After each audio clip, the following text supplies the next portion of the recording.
أهلا وسهلا يا رمضان، شهر التوبة والغفران. مرحبا بك رمضان رمضان، شهر الذكر والإحسان.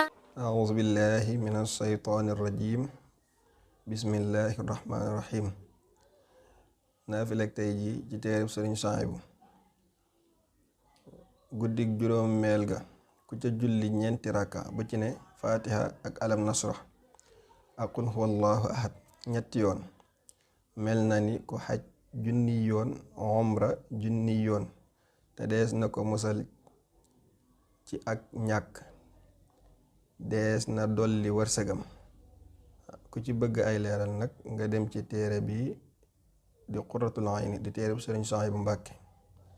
yéen mbokk yi nga xam ne yéen a ngi siifur seen YouTube bii di ëttu xam-xam yi, ñu ngi ñaan ngeen di abonné tey partage vidéo yi. أهلا وسهلا يا رمضان، شهر التوبة والغفران.